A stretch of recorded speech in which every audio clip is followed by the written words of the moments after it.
Hello दोस्तों, एक बार फिर से मेरे चैनल में आप लोग का स्वागत है। मैं सूरज कुमार यादव।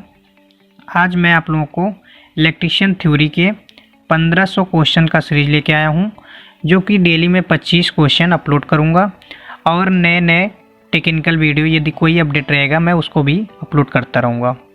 ठीक है दोस्तों, टाइम ना लेते हुए मैं इस वीडियो को स्टार्ट करता हूँ और मैं 25 क्वेश्चन को आगे बढ़ाता हूँ, जो कि सबसे पहले चैप्टर से लिया हूँ मैं सुरक्षा एवं सावधानियाँ एवं प्राथमिक उपचार। ठीक है, ये इलेक्ट्रीशियन की लाइफ में बहुत ही महत्वपूर्ण लेसन है, जो कि छोटे से या बड़े से जो भी इलेक्ट्रीशियन रहते हैं या सी लेवल पे काम करने वाले या वायरमैन या कोई भी इलेक्ट्रीशियन हो, सबसे पहले उनको क्या होता है सेफ्टी के बारे में पूरा नॉलेज होना चाहिए। उसके बाद ही वो वर्क प्लेटफॉर्म पे काम कर सकते हैं। ठीक है, बड़ी बड़ी कंपनियों में कभी कभी ट्रेनिंग भी दिया जाता है, ट्रेनिंग भी देते हैं कि सेफ्टी क्या चीज़ होती है। ठीक है, तो इसलिए हम सबसे पहले मुख्य पार्ट जो कि बहुत ही महत्वपूर्ण पार्ट है उससे हम 25 क्वेश्चन सॉल्व करेंगे। ठीक है, क्या है? सुरक्षात्मक तथा सावधानियां एवं प्राथमिक उपचार। ठीक है, तो सबसे पहले क्वेश्चन हम स्टार्ट करते हैं। प्रश्न नंबर 1, दुर्घटना क्यों होती है? ठीक है, प्रश्न क्या पूछ रहा है? दुर्घटना क्यों होती है? ठीक है दोस्तों, तो इसका आंसर हम टाइप करते हैं। सुरक्षा नियमों का पालन ना करने पे और सुरक्षित परिस्थितियों में कार्य करने, सही औजार प्रयोग ना करने और लापरवाही से काम करने पर उसको दुर्घटना होती है या दुर्घटना कहते हैं। ठीक है, इसी को हम दुर्घटना कहते हैं। तो दुर्घटना किसके कारण होता है? जब हम कोई भी काम उसके नियम या पालन या औजार पकड़ने का तरीका या वर्कशॉप जाने की तरीका हमें नहीं पता रहेगा। यदि हम वैसे वर्कशॉप में जैसे बोलते हैं सेफ्टी शूज पहन के जाना चाहिए, यदि सेफ्टी शूज नहीं पहनेंगे तो क्या होगा? दुर्घटना ही होगा। तो इसीलिए दुर्घटना क्यों होती है उसका मुख्य ये कारण बताया है। ठीक है, नेक्स्ट क्वेश्चन के आगे हम बढ़ते हैं।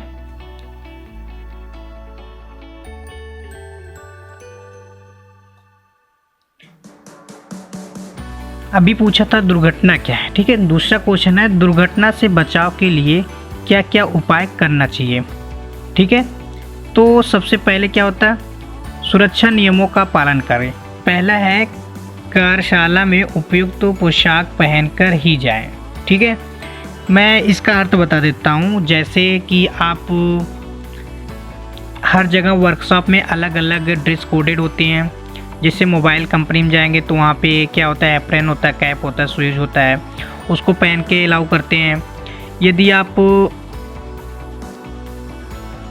किसी साइड पे काम कर रहे तो वहाँ पे रिफ्लेक्टिव जैकेट होता है, सेफ्टी शूज होता है, सेफ्टी बेल्ट होता है, सेफ्टी कैप होता है, उसको पहन के जाना पड़ता है। तो वहाँ पे एक पोशाक होती है। ठीक है, उनका एक ड्रेस कोड होता है, उसको पहन के जाना पड़ता है। नीचे क्या लिखा है? फिर सुरक्षा नियमों का पालन करें।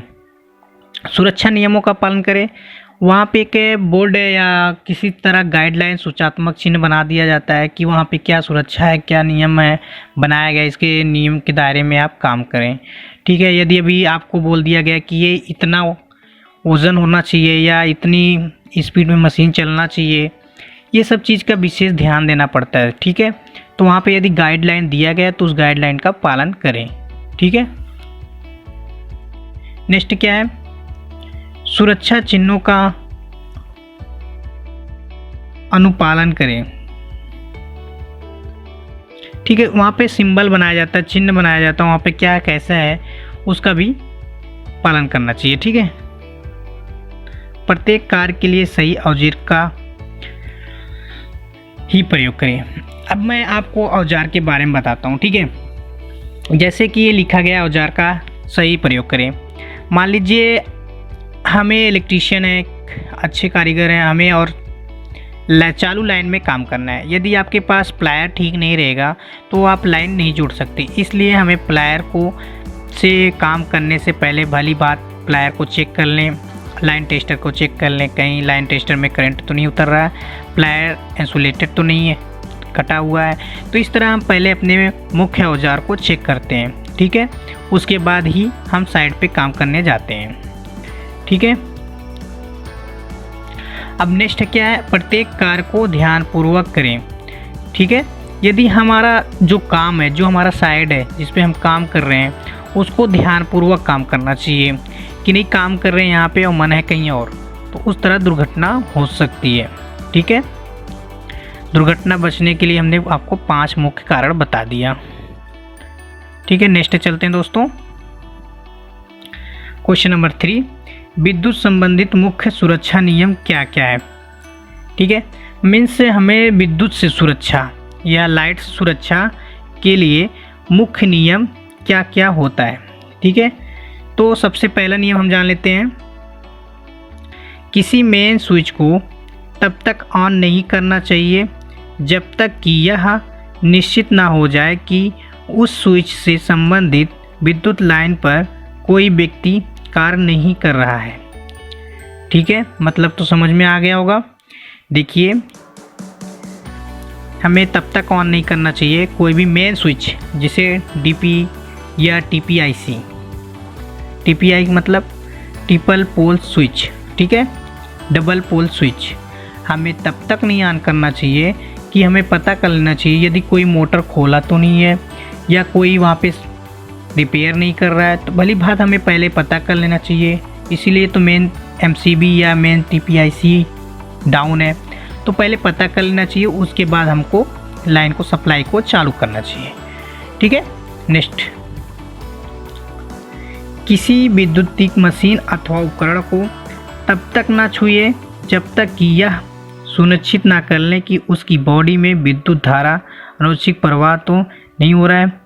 ठीक है, तो हम इसके बारे में आपको बताते हैं। जैसे मोटर है, 3 फेज़ मोटर है, अभी हम 3 फेज़ मोटर को जब तक ना छुएं कि हमें पता ना चले कि इसमें बॉडी करंट या बॉडी लीकेज सर्किट या कुछ ऐसा नहीं है कि जिसकी वजह से हमें शॉर्ट लग सकता है। ठीक है, तो इसलिए हमें पूरी तरह से पता होना चाहिए कि इसमें लीकेज करंट ना है। यदि हमें पता है तो ही उस पर टच करें, अन्यथा नहीं करना चाहिए। ठीक है, नेक्स्ट क्वेश्चन है, प्रश्न, विद्युत मशीन एवं उपकरणों पर क्या करते समय स्वयं को रबर के जूते और रबर की चटाई, सूखी लकड़ी के फर्नीचर आदि की सहायता से भू संपर्क पृथक रखें।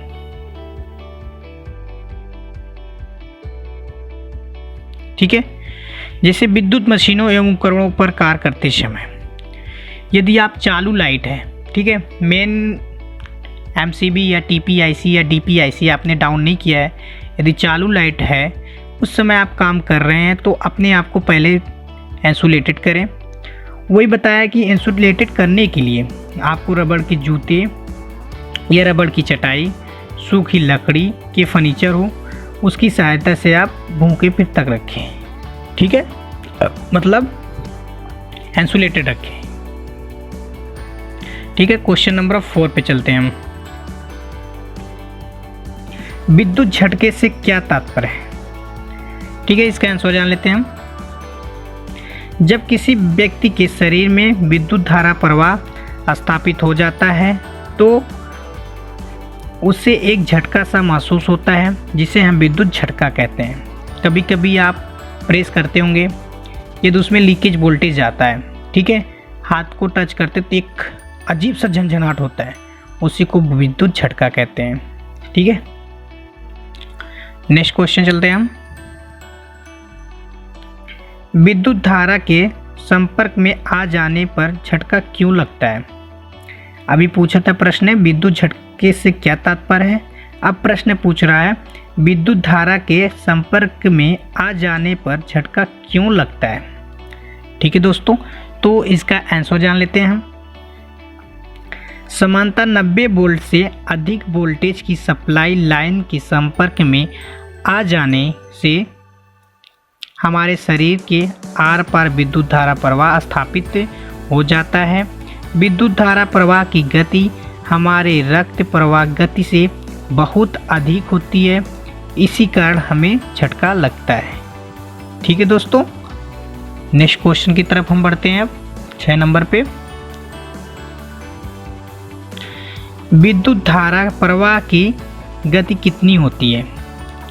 स्पीड कितनी होती है। ठीक दोस्तों, इसका आंसर जान लेते हैं। 3 × 10⁸ मीटर प्रति सेकेंड। प्रकाश व ऊष्मा तरंगों की गति भी 3 × 10⁸ मीटर प्रति सेकेंड ही होती है। ठीक है दोस्तों, इसमें थोड़ा टाइप करने में दिक्कत है दोस्तों, मैं एक बार फिर से आपको बता दे रहा हूँ। 3 × 10⁸ मीटर प्रति सेकेंड। प्रकाश व ऊष्मा तरंगों की गति भी 3 × 10⁸ मीटर प्रति सेकेंड ही होती है। ठीक है दोस्तों, 6 नंबर क्वेश्चन थोड़ा ध्यान दे लेना। चलते हैं 7 नंबर पे। विद्युत झटके से बचाव के लिए क्या क्या सुरक्षात्मक उपाय करना चाहिए, मतलब क्या क्या सुविधा होना चाहिए यदि विद्युत झटका लग जाए तो उसकी बचाव क्या क्या है। ठीक है, इसका आंसर हम जान लेते हैं। विद्युत झटके से बचाव के लिए विद्युत कार्य करते समय नंबर 1, पाँव में मोटे रबड़ के सोल वाले जूते पहने अथवा पाँव के नीचे रबड़ की चटाई या सूखी लकड़ी का फर्नीचर प्रयोग करें। ठीक है, नंबर 2, हाथों में रबड़ के दस्ताने पहने। नंबर 3, इंसुलेटेड औजार का प्रयोग करें। ठीक है दोस्तों, हम नेक्स्ट क्वेश्चन पे चलते हैं।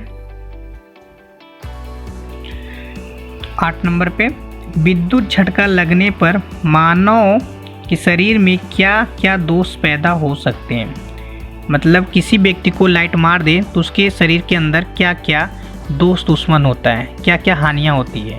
ठीक है, वही पूछ रहा है क्वेश्चन।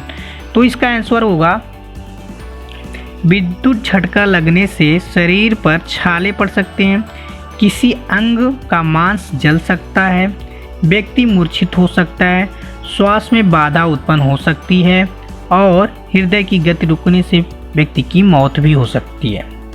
ठीक है, ये हो सकता है विद्युत से दोस्त या हानियाँ। ठीक है, नेक्स्ट क्वेश्चन की तरफ चलते हैं हम 9 नंबर के। विद्युत संपर्क में आए व्यक्ति को तुम कैसे छुड़ाओगे, मतलब कैसे बचाओगे। तो इसका आंसर हो जाएगा, उपकरण का स्विच ऑफ कर देंगे या उसका प्लग टॉप निकाल देंगे। यदि आप विद्युत के पास में हैं तो उसका प्लग टॉप या स्विच ऑफ कर दें। ठीक है, अथवा मेन स्विच ऑफ कर देंगे। यदि आप TPIC या DPIC या MCB बॉक्स के पास हैं तो उसको ऑफ करेंगे। ठीक है, ताकि विद्युत पृथक से अलग हो जाए। यदि व्यक्ति चालू लाइन के संपर्क में हो तो स्वयं रबड़ की चटाई, सूखी लकड़ी की वस्तु, प्लास्टिक की मोटी वस्तु आदि पर खड़े होकर पीड़ित को खींचकर विद्युत संपर्क से मुक्त करें।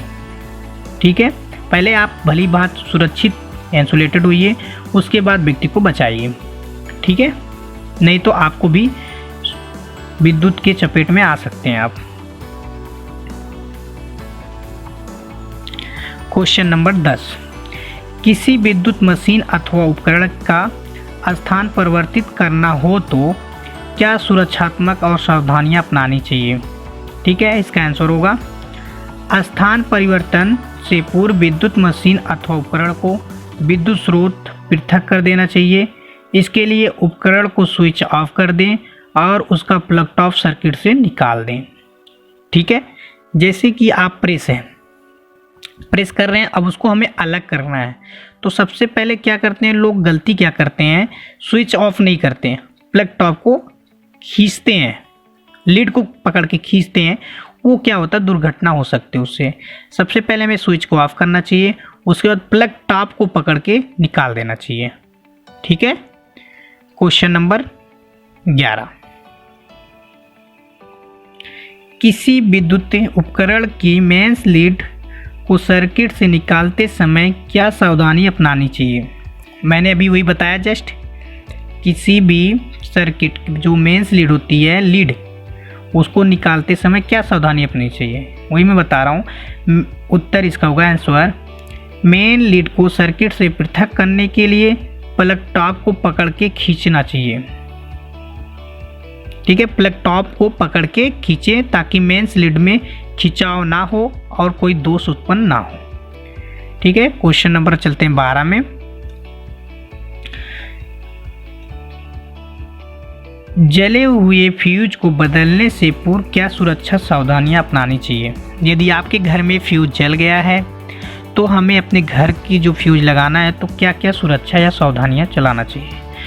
तो हमारे फ्यूज से पहले यदि हमारे जो बोर्ड में फ्यूज लगे होते हैं 5 एम्पियर या 6 एम्पियर जो भी हो लगे होते हैं, तो उससे पहले हम क्या करेंगे, अपने घर के एमसीबी को डाउन करेंगे जिससे हमारी बोर्ड का पावर सप्लाई कट हो जाए। तो मेन स्विच ऑफ कर देंगे। ठीक है, इसका आंसर यही होगा। देखिए, मेन स्विच ऑफ कर देंगे। नेक्स्ट क्वेश्चन की तरफ चलते हैं हम 13 नंबर की तरफ। ठीक है दोस्तों, विद्युत सर्किट में फ्यूज क्यों लगाया जाता है? अभी फ्यूज के बारे में पूछ रहा है, विद्युत सर्किट में फ्यूज क्यों लगाते हैं? तो इसका आंसर होगा दोस्तों, सर्किट एवं उपकरण की निर्धारित विद्युत धारा मान से अधिक विद्युत धारा प्रवाह सुरक्षा हेतु विद्युत सर्किट में फ्यूज उपयोग किया जाता है। ठीक है दोस्तों, नेक्स्ट प्रश्न चलते हैं। फ्यूज किस प्रकार के सर्किट उपकरण सुरक्षा करता है? ठीक है, इसका आंसर जान लेते हैं हम। सर्किट या उपकरण में शॉर्ट सर्किट के कारण निर्धारित मान से अधिक विद्युत धारा प्रवाहित होने लगती है। इसी स्थिति में फ्यूज तार पिघल जाता है और सर्किट को तोड़ देता है। इस प्रकार अधिक विद्युत धारा प्रवाहित नहीं हो पाता और सर्किट उपकरण सुरक्षित रहता है। ठीक है दोस्तों, हम चलते 15 नंबर पे। फ्यूज के लिए किस प्रकार का तार का प्रयोग किया जाता है? तो इसका आंसर होगा, फ्यूज के लिए सीसा, रंगा, मिश्र तांबे का तार प्रयोग किया जाता है और टिन और लेड का भी प्रयोग किया जाता है। ठीक है, 16 नंबर पर चलते हैं। फ्यूज की रेटिंग से क्या तात्पर्य है? इसका आंसर होगा दोस्तों, एम्पियर में व्यक्त हुआ विद्युत धारा का मान जिस पर फ्यूज तार पिघल जाता है और सर्किट तोड़ देता है उसकी रेटिंग कहलाता है। ये ऊष्मा पे कार्य करता है। ठीक है, 17 नंबर, विद्युत लाइन पे कार्य करते समय किन किन सुरक्षात्मक सावधानियों का अनुपालन करना चाहिए? ठीक है, तो इसका आंसर होगा, मोटे रबड़ सोल वाले जूते पहने। नंबर 2, इंसुलेटेड औजार का प्रयोग करें। नंबर 3, सीढ़ी पे चढ़ते समय किसी सहायक को सीढ़ी पकड़ने के लिए साथ रखें। नंबर 4 होगा, पोल पे कार्य करते समय सुरक्षा से पेटी प्रयोग करें। ठीक है, हम चलेंगे नेक्स्ट पे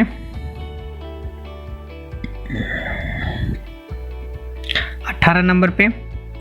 क्या विद्युत कार्य करते समय सैद्धांतिक ज्ञान सुरक्षा प्रतिशत को बढ़ाता है? तो इसका आंसर है जी हाँ। विद्युत मशीन या उपकरण सैद्धांतिक ज्ञान होने पर सुरक्षा प्रतिशत को बढ़ जाता है, क्योंकि कारीगर केवल उन्हीं स्थानों पर हाथ लगाता है जिन्हें मेन सप्लाई विद्यमान ना हो और इसी प्रकार उसे विद्युत झटका लगने से संभावना काफ़ी कम हो जाता है। ठीक है, क्वेश्चन नंबर हम 19 पे चलते हैं। इधर थोड़ा टाइप करने में दिक्कत हो गई दोस्तों, आगे से मैं थोड़ा ध्यान रखूँगा। विद्युत लाइन में स्विच कौन से तार में प्रयोग लाए जाते हैं? तो नॉर्मल क्वेश्चन है, सदैव फेज तार में हम स्विच को लगाते हैं। ठीक है, नेक्स्ट क्वेश्चन की तरफ चलते हैं। विद्युत उपकरण की बॉडी को अर्थ क्यों किया जाता है? तो इसका आंसर होगा दोस्तों, विद्युत उपकरण के दौड़ते बॉडी अर्थ कर देने से विद्युत झटका लगने की संभावना काफ़ी कम हो जाती है। यदि किसी कारणवश फेज तार बॉडी स्पर्श करने लगे तो बॉडी अर्थ होने के कारण फ्यूज जल जाएगा और मैकेनिक की बॉडी स्पर्श रखने से झटका भी नहीं लगता। ठीक है, हम 21 नंबर पर चलेंगे। तो आज के लिए इतना ही दोस्तों, 20 क्वेश्चन हमने तैयार किया है। नेक्स्ट वीडियो में तो 21 से बताएंगे आपको। तो दोस्तों कमेंट बॉक्स में बताइएगा ये वीडियो कैसा लगा। फिर मैं आगे आप लोग के लिए इलेक्ट्रीशियन का 1500 सीरीज क्वेश्चन पूरा करूंगा। तब तक के लिए धन्यवाद। जय हिंद, नमस्कार।